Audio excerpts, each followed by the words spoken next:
And the most crucial, most common thing that I found in most of these movies, if not all, is that you need at the very least, hey YouTube. Now, I like watching horror movies, and not for the common reasons like being scared or just for the thrill of it, but more for an insane reason that I just realized. I like to use my brain to prepare for the most absurd, unlikely, next to impossible situation that would probably never happen. However, I do have a lazy brain, and trying to come up with a specific survival guide just for each and every situation would just be too much. Watching this tape right now, that means I didn't make it. Which is why I came up with a common guide that covers majority or basically all horror movies. So one of the ways to prepare is to understand what's the common occurrence between these movies. And stick around to the end and I'm gonna give you my #1 horror movie recommendation. I mean, out of every horror movie that I can think of, this is probably the most disturbing one. Anything that's technology or considered to have electricity within it, expect it not to work. Cars, phone service, elevator, escalator. Oh my God!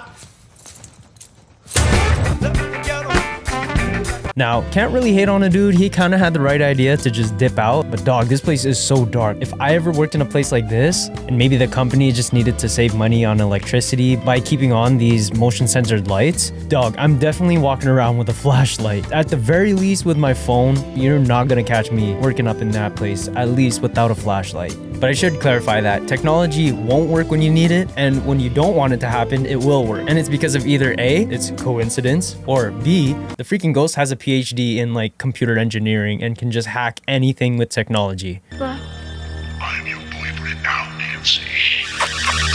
What is that? Every stupid task that requires the least amount of brain cells will be done in the most difficult, hardest way possible. Now, I will say I do kind of get it because you're probably in a stressful situation and your brain is just not working properly. I get it. But when it comes to these movies, common sense is just not really a thing. I mean, even in life, to be honest. And rule number 3? When somebody's about to get shanked or demolished, you best believe that they're gonna scream and do nothing. Oh my God! I mean, we've seen it time and time again. I don't know why, they just freeze up. Now, this next one kind of ties in with the last one with like freezing up or screaming and doing nothing, is that whenever a chase occurs, for some reason the legs just stop working or they trip on nothing. Whenever the chase scene happens, always expect the person to fall. I don't know why it happens. And tying in with the whole clumsy thing, we gotta drop keys all the time, we gotta drop our phone in the most worst moment possible. When we are at a crucial moment and we're either on a time crunch or things are about to go down, we have to talk about our feelings.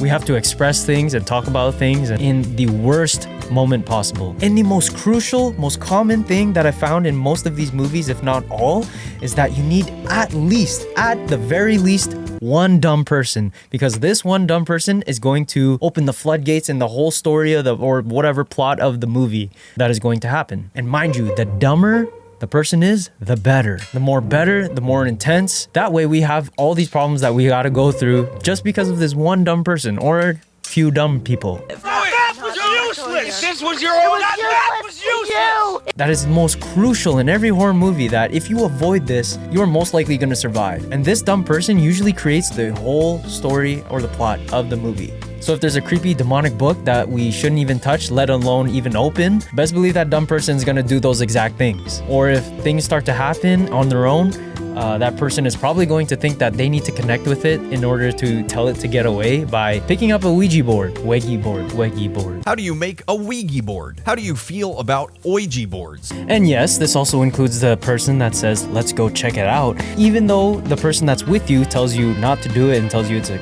completely stupid idea, you do it anyways.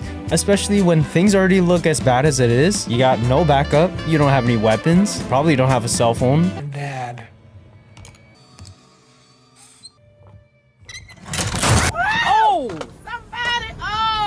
Tell me on what planet does it look smart to open the door for someone who looks like this? But you can identify this dumb person in many ways. They can either be A, the person that wants to investigate it. They can either be the dumb person that thinks nothing is going wrong when things are definitely going wrong and completely ignores all the signs of danger, wants to show how tough they are by doing the most dumbest thing possible, or wants to be funny about it. Let me know down below if you found any other common occurrences between horror movies. So what movie do I recommend? I recommend you watch Hereditary. Not only does it have incredible acting, a good storyline, but it has some of the most disturbing scenes that I've ever seen.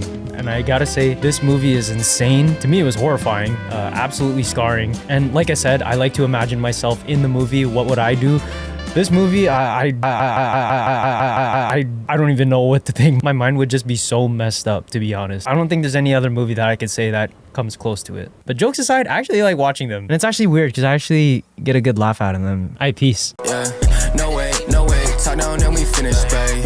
Count up, yeah, we getting to the cake. Speed up, never got my foot on brake. Boss up, on my mama, this my fate.